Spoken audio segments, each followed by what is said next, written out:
Let's do it. Are you sure? Let's do it. Are you sure we're gonna do Let's it? do it. I don't know, man. Let's do it. I don't know. The little blue thing goes spinny, Hit spinny. the button. Spinny, Hit the button. The blue thing not spinning no more. Hit the button. I did.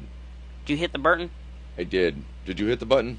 Not yet. But we'll teach you. I'm sure a nice lady will teach you right where the button is. Yeah, I'm sure she will. So. Zak G in the house. Zach! What's going on? What's good? Thank you brother? for having me again. Oh, God, we love you, man. Boys. No, it's an honor to have you. It really Yes. The funny thing is we could have talked off air for hours and then just said, that was the best vibe in the world and it was worth it anyways. my thing is, I wouldn't have been surprised because we were talking so much that you just slipped the record and we just started going without me. I wouldn't have cared. Like I would have just kept saying what I'm saying.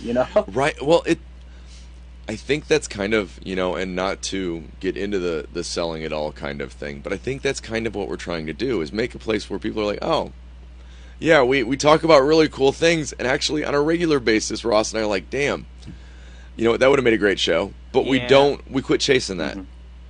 If that makes sense, because I'm getting of an age. I'm not really that old, but my dad died kind of young, so it messes with my head. It's probably not real. It's not a thing, but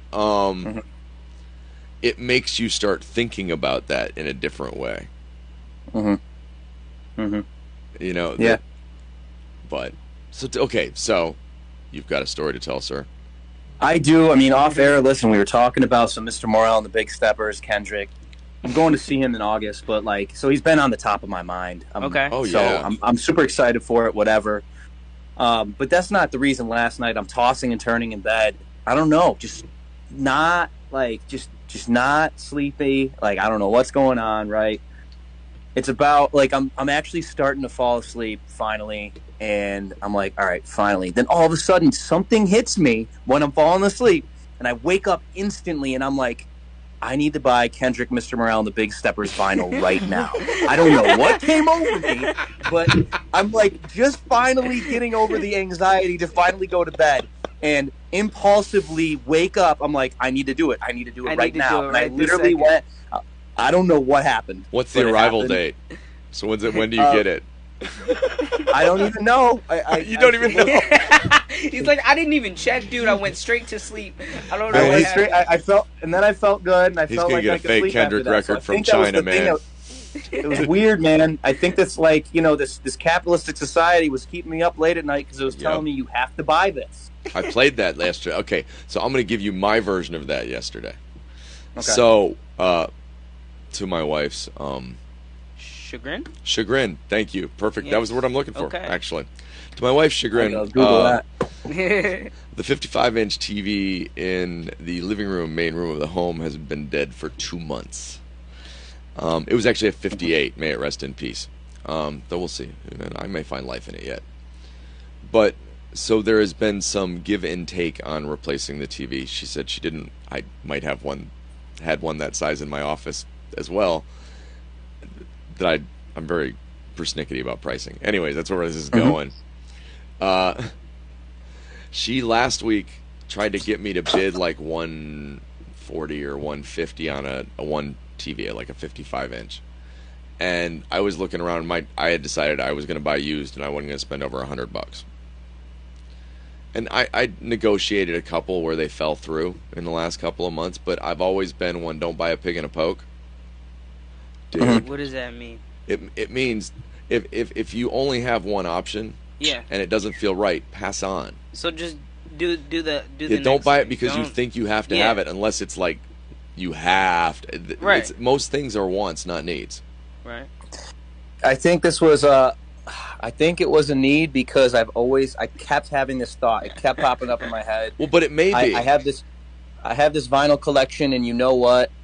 I'm one of those people that keep them in mint condition. I'm just they have right now the limited edition gold Mr. Morrell and the Big Steppers vinyl, and I've seen it, and it keeps just coming back in my head.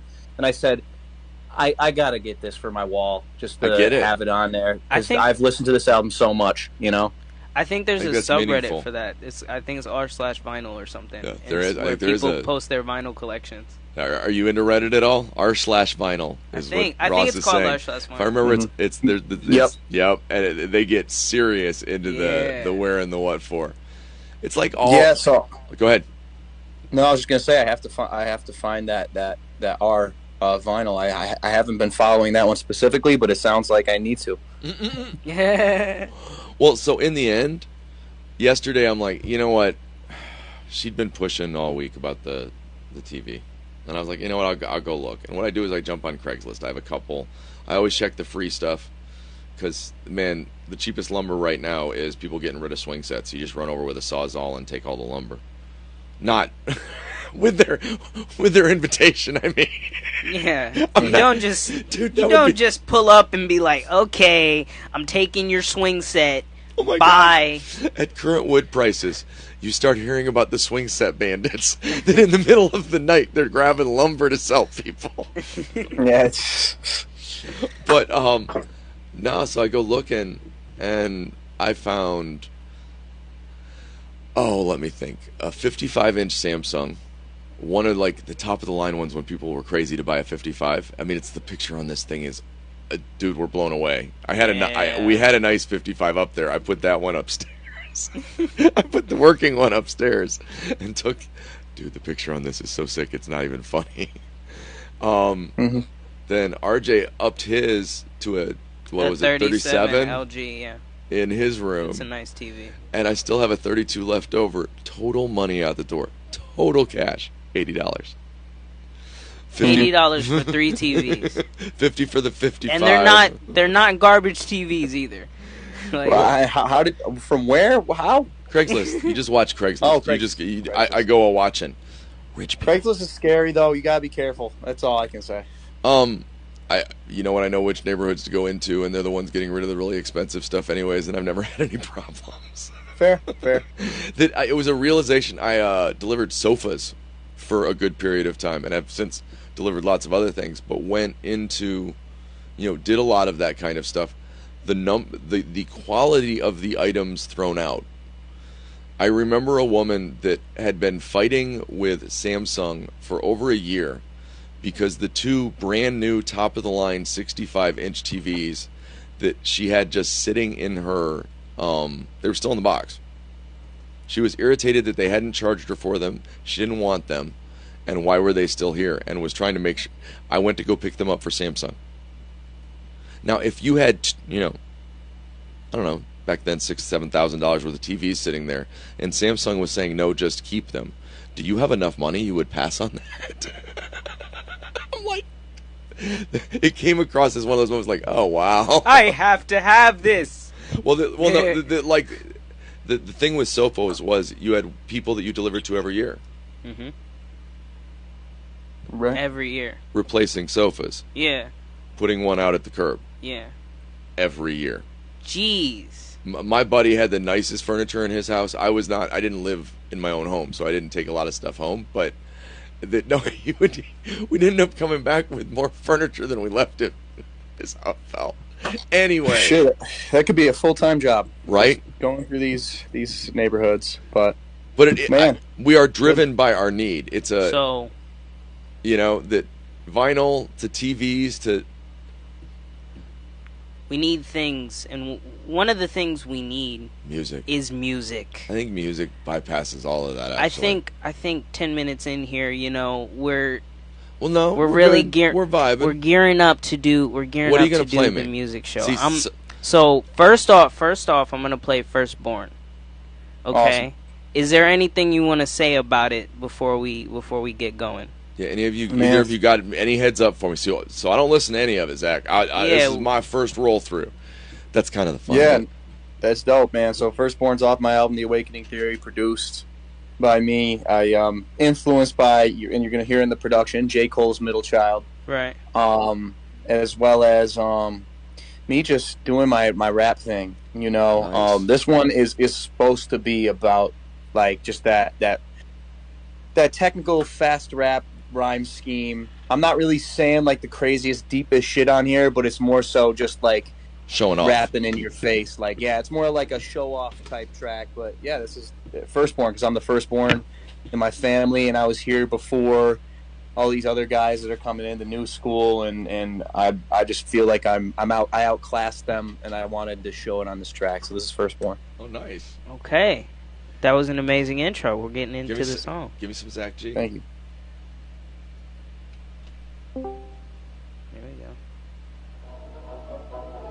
And don't think he wasn't a great moundsman. It was because his big bat demanded... What did the red string mean in El Dorado? Red string, man, it's really anxiety.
Theory.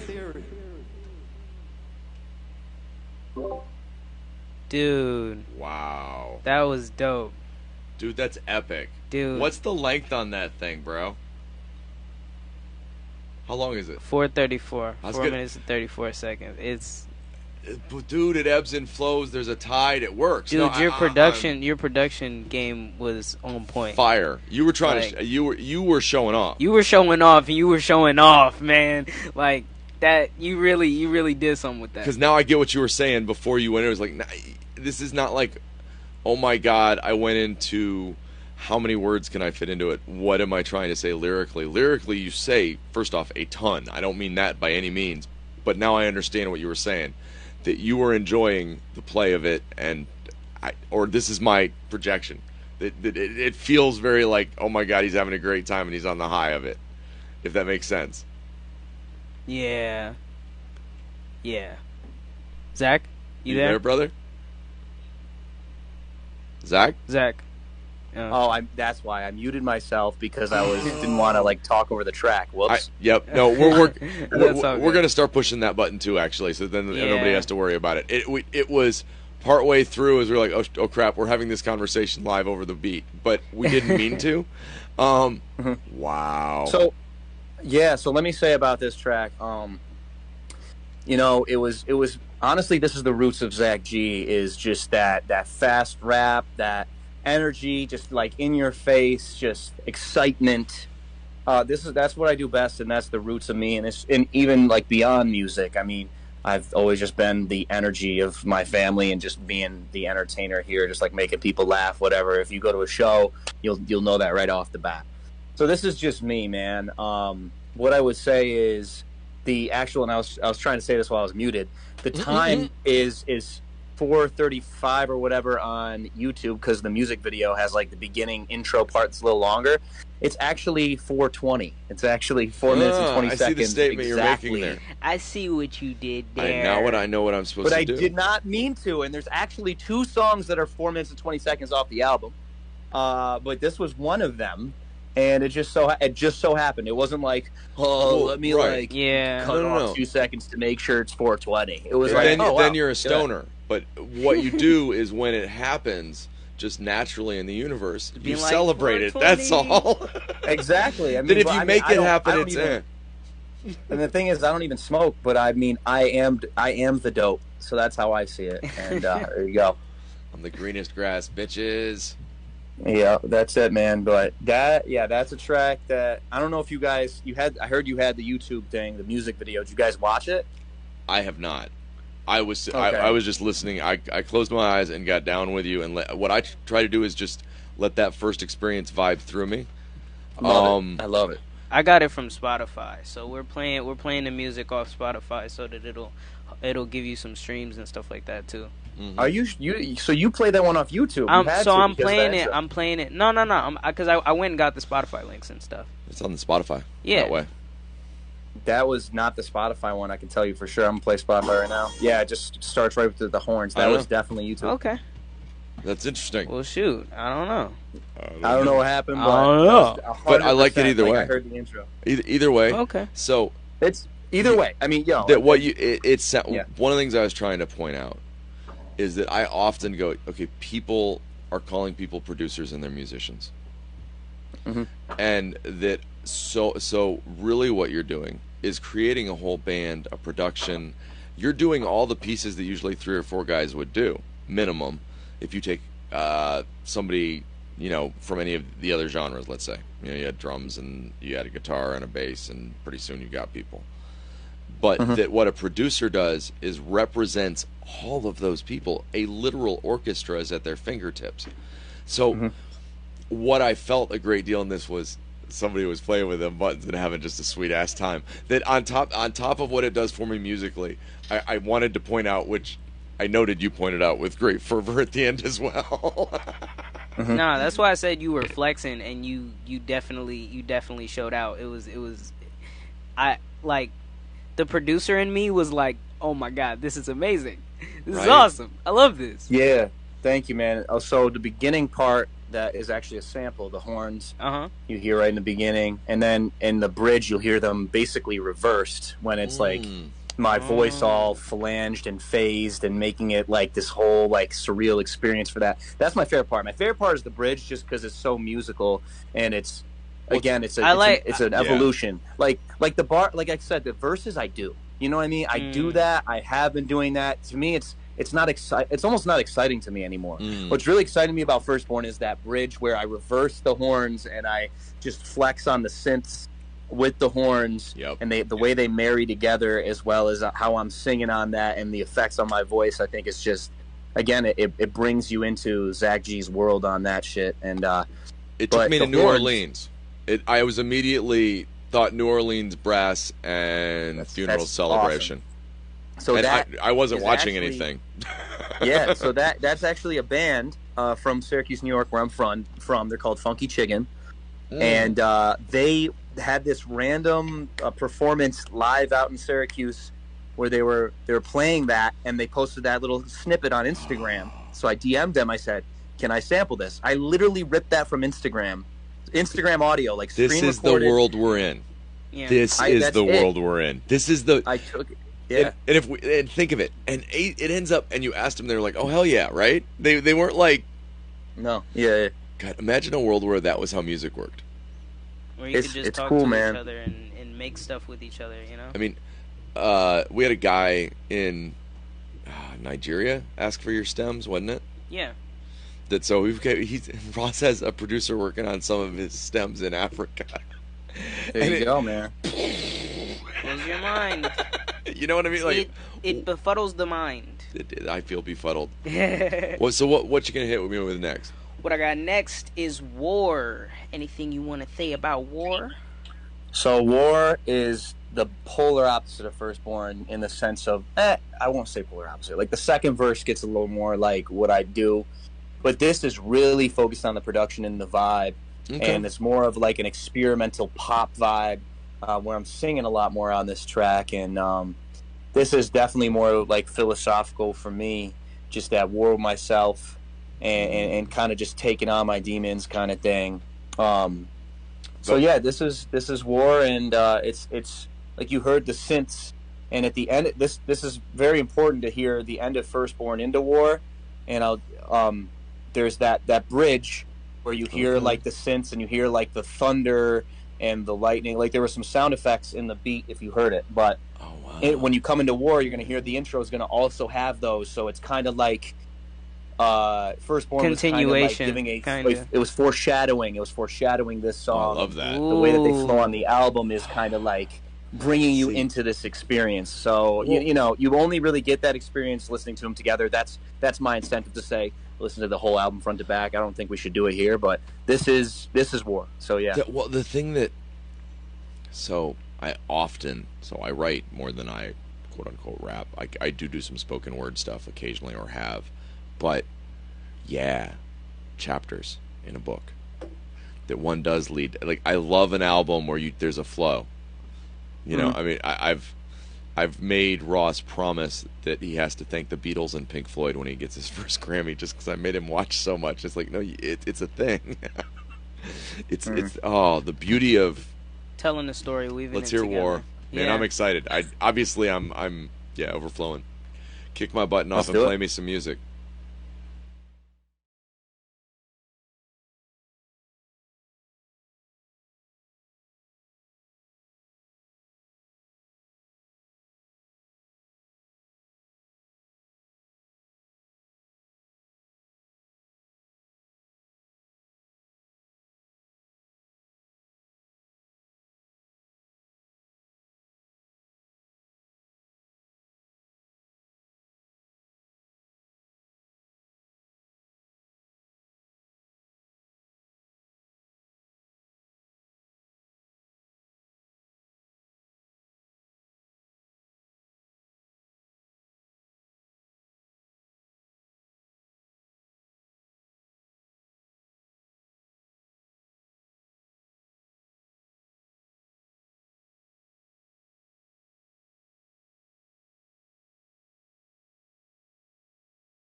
Wow. Dude. Yo. Do you do some of the mixing yourself? I mix it. So with this project, it was a very educational project. I actually teamed up with my good friend Lorenzo. He's also from Syracuse, and I got hip surgery. And I was like, you know what? I have all these incomplete songs because they're not mixed and mastered yet. Right. I told him I can't really leave my house. I would love for you to come over to my home studio. Let me be the hands in Logic Pro, and you kind of like really teach me how to mix and master. Ooh. And so it was a really cool experience. I mean, I paid him to do it, you know, and it was definitely worth the investment with him. It taught me a lot about it, and I already kind of knew some things, but like this really polished me up to feel confident to now mix and master my own tracks just on my own. And so this album was not only done by me basically for everything. It obviously has a little bit of Lorenzo on it just to touch things up and make sure everything is, you know, copacetic, but this album represents me becoming who I'm supposed to become, and that's why it's called the Awakening Theory at its root. It's me awakening. I like that. Yeah, me awakening to my true potential of who I'm supposed to be. So that's War. That's a very important track to me. I was listening to the vocal going in and out, and it just it kept the vibe. It kept the vibe in a cool place. So powerful. And that wasn't and so those mixing things that you hear, Lorenzo's really there to kind of polish it up to make sure like all the sounds are coming through, because I get a lot of ideas and sometimes I have so many layers it's hard to make sure all the layers it washes out. You end up brown. Through. Yeah, no, you end up mud. Yeah, I got you. So for me, it's like those effects on my voice that you heard, and you're like, that's really dope. Those are my ideas, and I do them, and then he comes in, and then he kind of is like, all right, let's EQ this, let's make sure. It's more so just the cleanup. So what you hear is a Zak. That's a Zak G. That's Zak G to its core right there. Right. It's A, blows me away. B, I love talking about the process.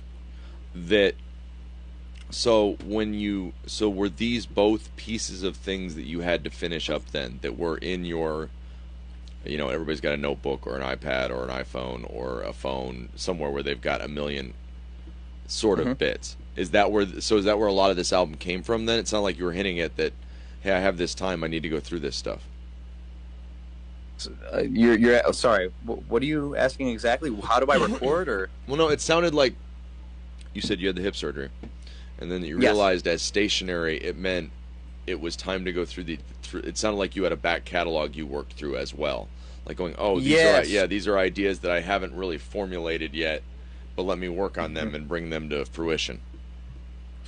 Exactly. So I actually lived in Jersey City a couple years back, and this is where they all started, where I started to really get inspiration and be like, I had been producing on Logic Pro for like 6 years previous, but I never was confident about it. And so when I was in Jersey City, COVID hits, obviously, which is another reason to stay at home and not have anything going on.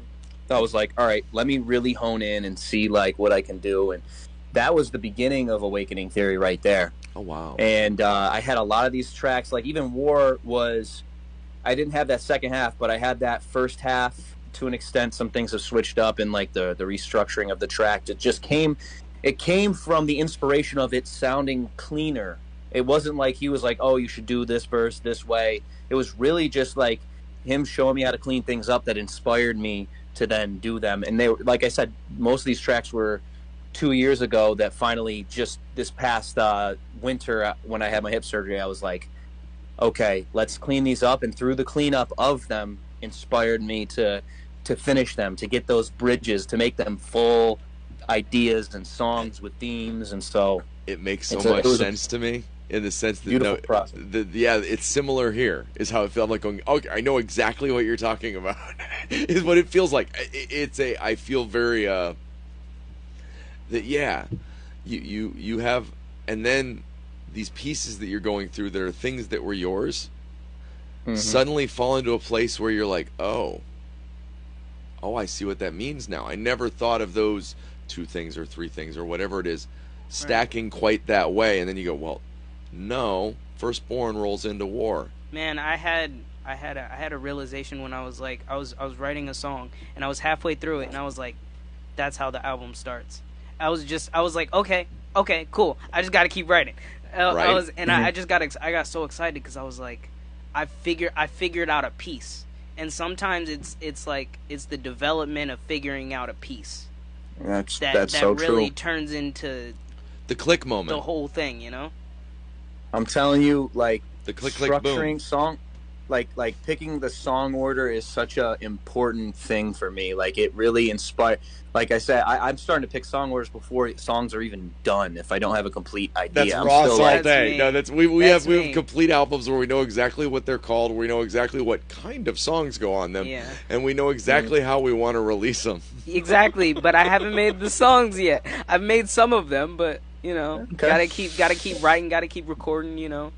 And I hope this inspires you, man. Because, like, to be honest, it's just stepping to them, man, and not worrying about it and just being like, all right, what can I do today? And you start. A lot of this process, man, has been me struggling at first, like stepping to it and being like, this isn't right. This isn't sounding like me. I'm not, right. You know, Finding your voice. It always starts the first hour. I'm just, nah, this isn't it. This isn't Zak G. Yeah. And something clicks within like an hour and a half through of the session. And then the second half, the other hour and a half. So once I get through 3 hours, something happens in the middle there where I'm just like, you click. Oh wait, it clicks. It's you, and you gotta just like power through those moments of just like, I don't know right now. You gotta get through the sludge.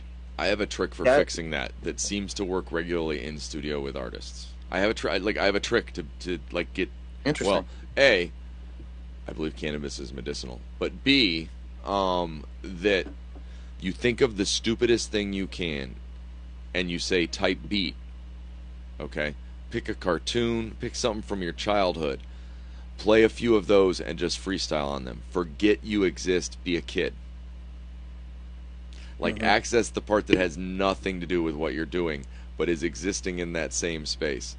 And I've watched these guys, they're like, I'm like, okay, put on a SpongeBob type beat. It's the time I always think of. And what?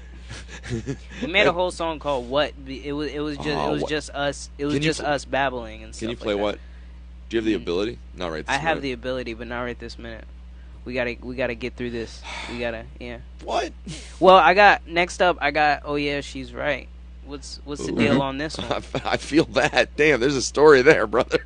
Yeah. Oh yeah, she's right. So this one is definitely like the most vulnerable I think I've ever been on a track. Okay. It's just kind of talking about this. It's a little bit fictitious, but a little bit real. And I'm just talking about this girl telling me that I have problems, and you know, kind of owning up to certain shit that I have. And the production on this one is very minimum, where you have like War, where it's very grand. I feel like this one's a lot more stripped back. It's just like the drum bumping at a steady pace, kind of like a dance, kind of doo, doo, doo, as well as you know, you get the strings and it kind of builds, but then kind of falls back again. So there is some kind of parts where it does build out, but it really is. I feel naked on this one, you know, and I think it was like something I hop. needed. Sorry? Grunge hop. I just put every genre with hop on the end of it as it changes. There you go. You know, that a more strict, like, so you have the grandiose, the glam hop. And then there's it drives Ross crazy. Stripped down, raw. That's how I picture being able to do really cool unplugged stuff with artists eventually, because I think that's what really took off. Anyways, give me a song, brother. Yeah, this one, I'm telling you, this one scared me though. Like, this one really did. That's meaningful. I like that. That I'm excited. And that's why I did it. So yeah, let's listen. Got you. Okay, let's go.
Dude.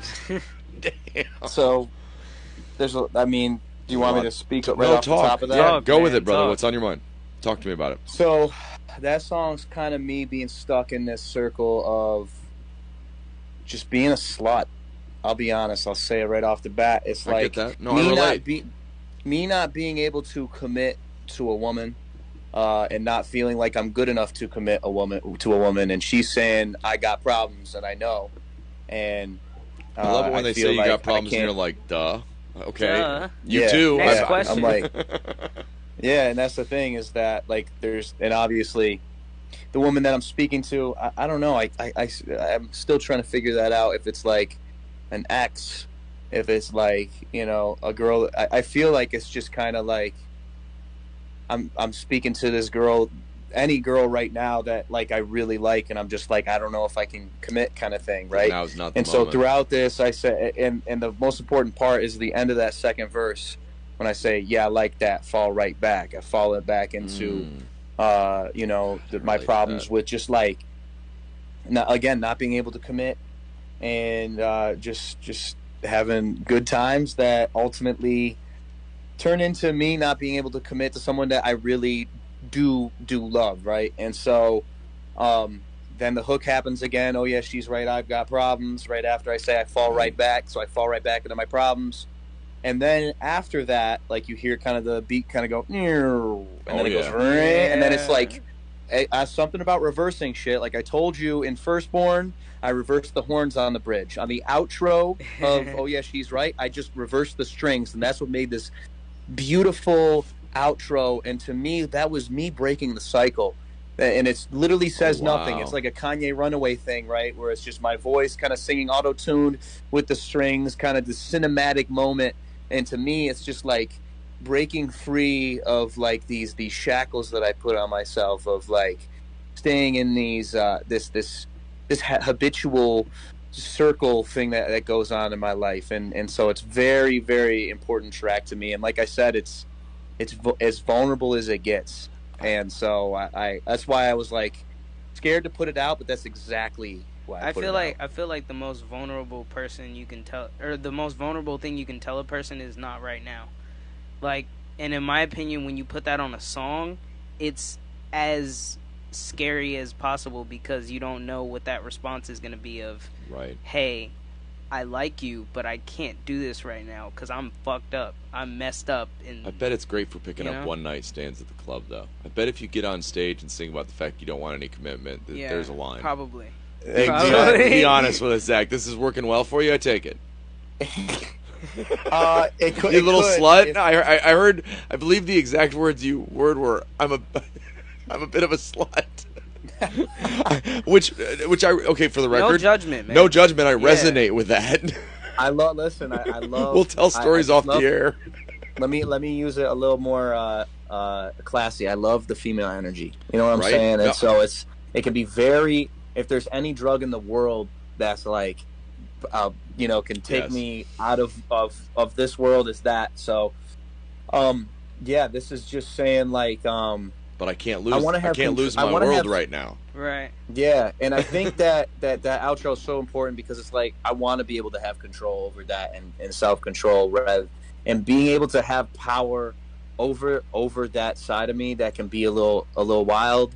I think is kind of like the whole MO of what I'm trying to become, because like it's cool, it's fun, but like it can turn into something really ugly if it's not just just fun. And like if you're single, like it could be really screwed up if I'm like married and just cheating constantly, and then my wife finds out, and then it's like, how do we deal with that? And is she gonna I'm trying to deal with this shit now before I invest in the future into something. And I feel like this song is very important in my growth and in the maturity and the coming of age of just like Zak G.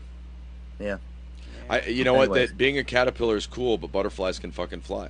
That's it, man. But change is hard. When there's nothing that can hold me down, when there's no like you can give me the best, hottest girl, and she's like, Zach, I want you so bad, and I'm just like, cool. You know, no, like because it's too much work. No, I'm at the point of it's all of that's too much work. I have other things I'm focused on, and as much as I frequently give this speech that I don't really have time to focus on girls, even if they did like me. It's okay. The music will change that. He's planning on. He has turned down many imaginary girls in his head, but that's good. I mean, listen, it's so based on in your head. You like at some point they give in and it's okay.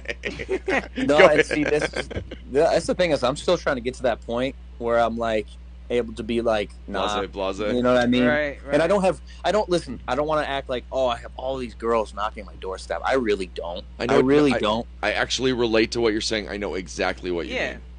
Yeah. I'm going to give you a story that is so outrageous, it's out of control, but it did not feel enjoyable at the time. I was, in a relationship where I was not behaving properly and sleeping with somebody else, which the married side of that didn't mind that there was somebody else, oddly. It was a weird situation. But sure. I'll never forget, randomly, I delivered pizzas back then.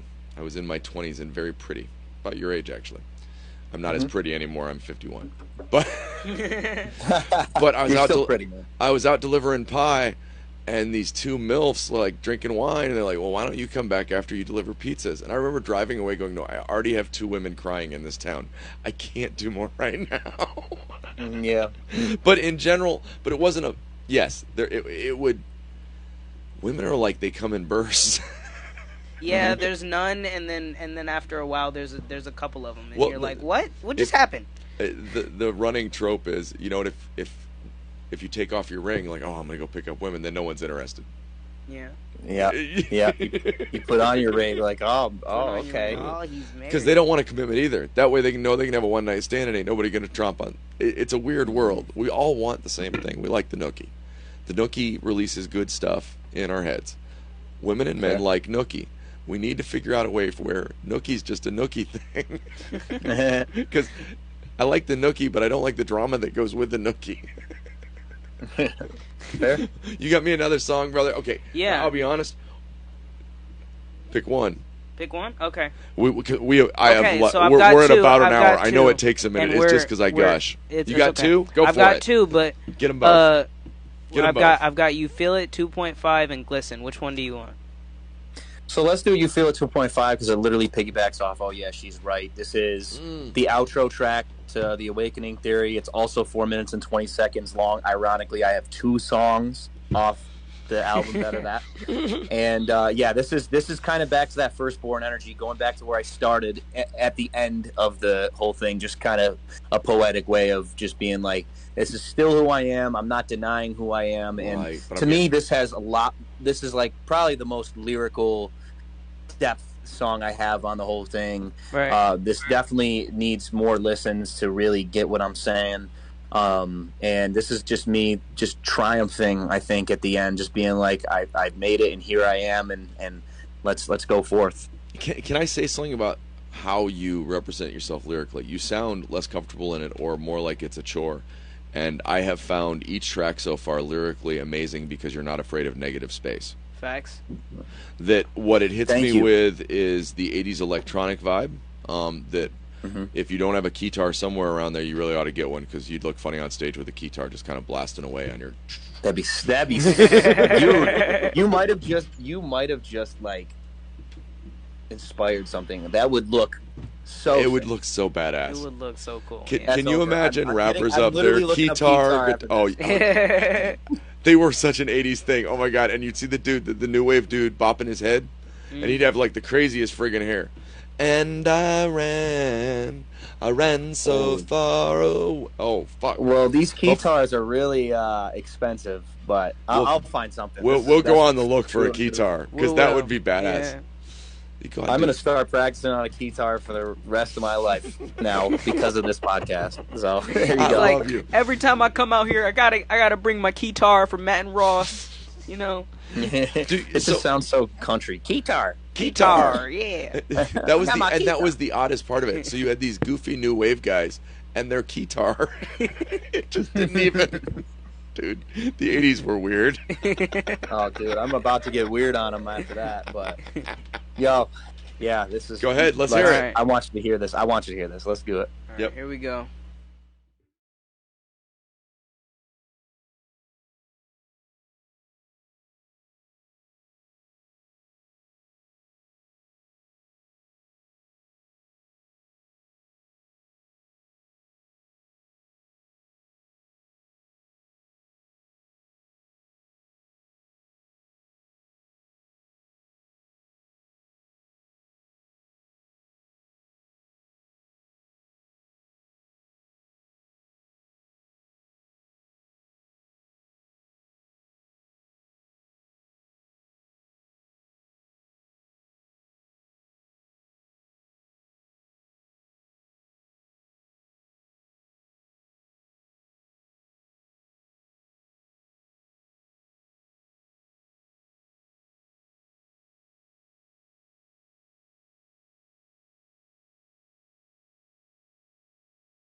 Dude, do you listen to EDM at all? Not a big EDM guy, I'll be honest. I was thinking of EDM when I started to hear the vocal breakdowns when you were like you were doing effects on the voice, and it was reminding me of some of the stuff they do vocally in EDM.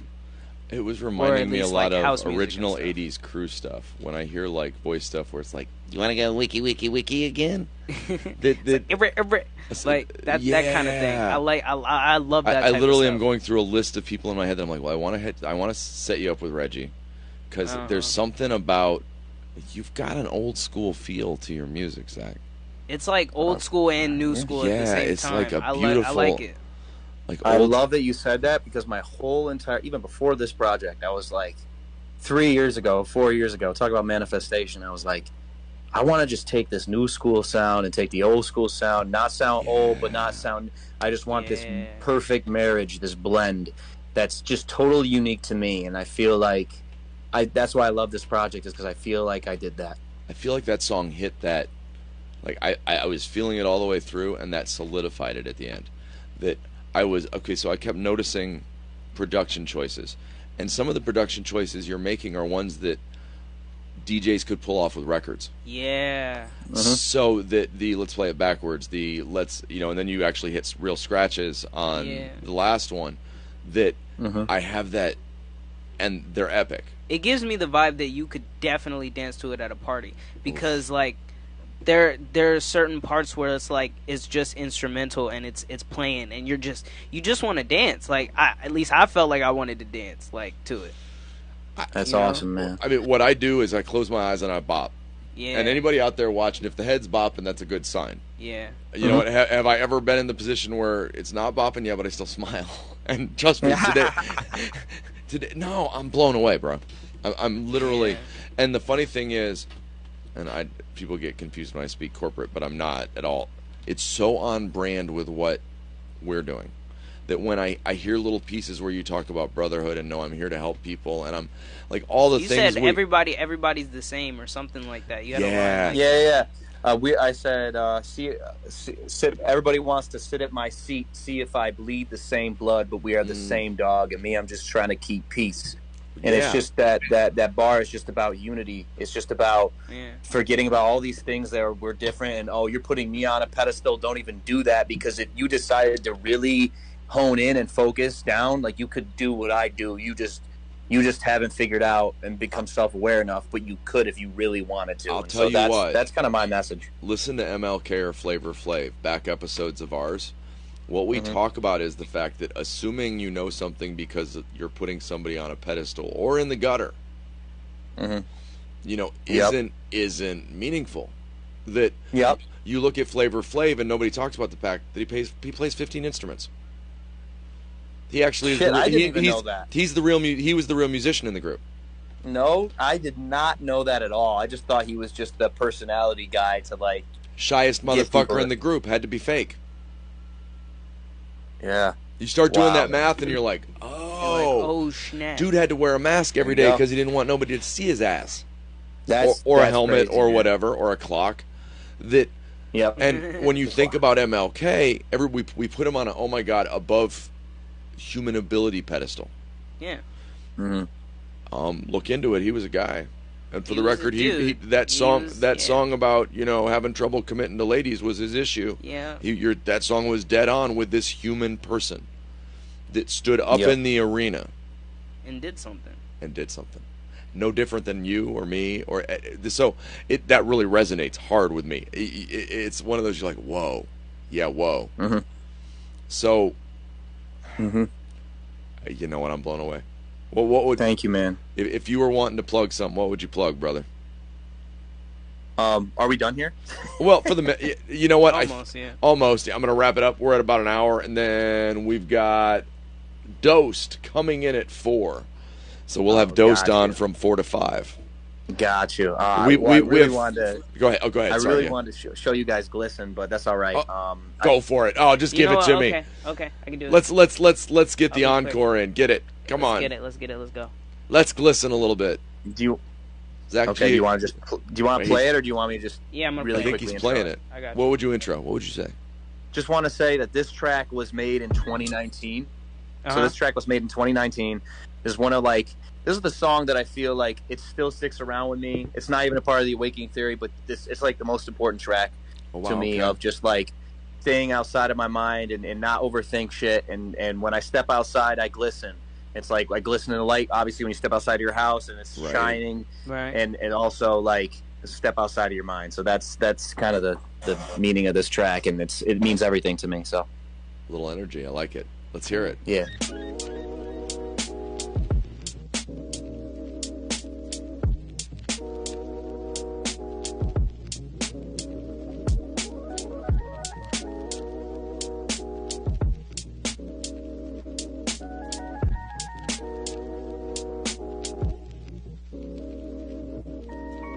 Leave dirt on my sleeve, cause I am not a globetrotter, I'm just planting the seeds. And so the kinda I've been thinking about this shit, losing sleep, and they can holler any day. Just checking my email for updates. Maybe I've been thinking too hard about this shit, cause the quality and quantity will not coexist.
Wow. Man. So that's glisten. I get the EDM it's vibe glistening, now. Man. You're so. What I've sensed, or what I've taken out of doing this today, is that. So Ross finds his primary means of communication through lyrics. A, your lyrics are really strong. I love them. But B, I feel so much of who you are in this song. You paint a world. It's not singular. Yeah. I desperately want to see you live, but I want surround sound speakers. I want it to pop around me like a Fish concert. Like, you know, love it. I can picture it just kind of tinkling. You know, and it's tinkling around the room, and because you can hear the spots where it would be, you're already doing left, right. You know what I mean? The most powerful thing about a Pink Floyd concert was, dude, they ran the speakers in a way that what it was you could hear the helicopters circle in your head. Mm-hmm. It was that's insane. Cool. Yeah, that's really cool, man. Wow. Yeah, I actually just had a show on Friday, and the whole gimmick I love just doing entertainment type stuff, man. I said, you know, if I sell this many tickets, I'm gonna wear a robe on stage. Okay. Like, you know, no shirt. Like I had pants under it, but go full dude. It was awesome. You know, you're being. Sometimes you got to be the dude. I like it. I there's something that excites me about a show when I'm like, I'm gonna wear some dumb shit. It's like that. The Andre 3000. You know, just wearing some wacky clothes. I almost feel more me when I'm just like dressing crazy. You know, for a show. That makes so much sense. Not for an interview. Sense. I feel like interview. I'm just wearing my street clothes, but like for a show, I really want to like just stand out. I guess I don't know. Interviews, you talk to Bowie, but you want Ziggy on stage. Yeah. Yep. That, there you go. You know that. I resonate with it. I love putting on a mask and playing with it. I've worked really hard at taking them all off. That doesn't mean I don't still have that chameleon-like ability to go, oh, let's play. You know, we're kicking around in our head, working with some schools and doing some, like, you go in for 45 minutes or an hour, you do a thing with them. And the places my head goes, it's unlimited. I'm amazed by all of this. I'm amazed that you took the time to come on and that we were able to get this done. I'm just this has been awesome. Well, and the amazing thing is, okay, so it's not going to be available on YouTube. YouTube would spot it down immediately. They take it down. On Spotify, we have both video and audio. You can stream directly as audio, and we will, I believe, be adding a link to the playlist that was used. Correct? Yes. Yes. So that the cool part is, and then we'll share that with you. And we'll share it with other people too, obviously. We would like people to listen because dude, I'm blown away. And that's what I love about the way we do this, is that it's not like a thing I can fake really well or something, you know. Everybody can tell going, oh, he's gushing. He's having trouble giving enough time for the music because he's so amazed by it. That's not a bad thing. That's, you know what? Wow. I really appreciate it, man. I put my all into every little ounce of this, and my attention to detail is almost obsessive and gets in the way of a lot of things. But at the end of the day, I think the product is better because of just all those little things, the little transitions, the beat cuts out, the like you said, the little DJ scratches that are also just engineered by me. It's not I have a turntable. I'm literally that's the best digitally part. putting them in and cutting them and doing it like, you know, literally just click by click. And then we call everybody producers instead of musicians. And how is that not a musician? How many musicians did you just replace? You know, I don't even care about the title. No, I agree. Whatever I do, I know that I can do it. Nice. Whatever I do, I know I got it. Is there a website or somewhere else we can point them? What would you plug today? I would say Instagram, man. I am Zak G on all social media. IAMZAKG. And it's also IamZakG.com. So, like, IAMZAKG all around.